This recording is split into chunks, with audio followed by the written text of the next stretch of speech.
जबलपुर में बेपटरी हो चुके यातायात को पटरी पर लाने के लिए ट्रैफिक पुलिस ने कार्रवाई शुरू कर दी है। ट्रैफिक विभाग अब ई रिक्शों पर रंग और रूट तय करके लगाम लगाने की तैयारी में है, जिससे लोगों को ट्रैफिक के जाम से निजात मिल सके। शहर की यातायात व्यवस्था को पटरी पर लाने के लिए ट्रैफिक पुलिस ने 3 जोन बनाए हैं। इसके लिए गढ़ा, घमापुर और मालवीय चौक के यातायात थानों को चिन्हित किया गया है। आज इसी के चलते शहर के मालवीय चौक में यातायात पुलिस के द्वारा चेकिंग अभियान चलाया गया, जिसमें सभी प्रकार के ऑटो ई रिक्शा चालकों से ऑटो और ई रिक्शा की फिटनेस सहित अन्य जरूरी कागजों को चेक किया गया।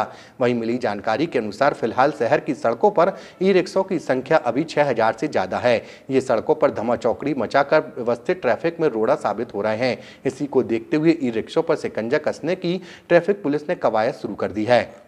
शहर में जो ई रिक्शों की संख्या बढ़ रही है, उसको ध्यान में रखते हुए जबलपुर शहर में 3 जोन डिसाइड किए गए हैं। जो 3 ट्रैफिक के थाने हैं, मालवीय चौक, गढ़ा और घमापुर। इसी के हिसाब से इनको 3 जोनों में विभाजित किया गया है।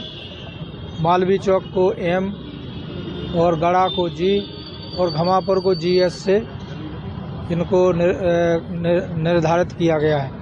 इन 3 थानों के अंतर्गत जो ई रिक्शा चलेंगे वो स्वेच्छा से तीनों थानों में जाकर अपना रजिस्ट्रेशन कराएं। इनको 15 तारीख निर्धारित की गई है।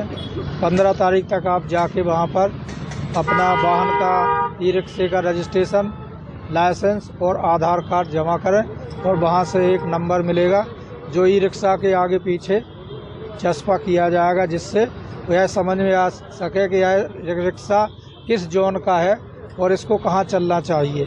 यदि 15 के बाद जो ई रिक्शा रजिस्ट्रेशन नहीं कराएंगे उनके खिलाफ कार्रवाई की जाएगी और जो नाबालिग बच्चे इसमें चला रहे हैं उनके खिलाफ भी कार्रवाई की जाएगी। इन 3 जोनों में सबसे खास ये है कि जो सवारियों का सामान गाड़ी में छूट जाता है तो वह सवारी बड़ा नंबर होने की वजह से याद नहीं कर पाते, तो वो कलर और नंबर बता देंगे तो उससे आसानी से वो ई रिक्शा की पहचान हो जाएगी कि कौन से कलर का कौन सा नंबर था और किस गाड़ी में उसका सामान छूटा है। तो उससे भी एक फ़ायदा रहेगा जोन बनने का।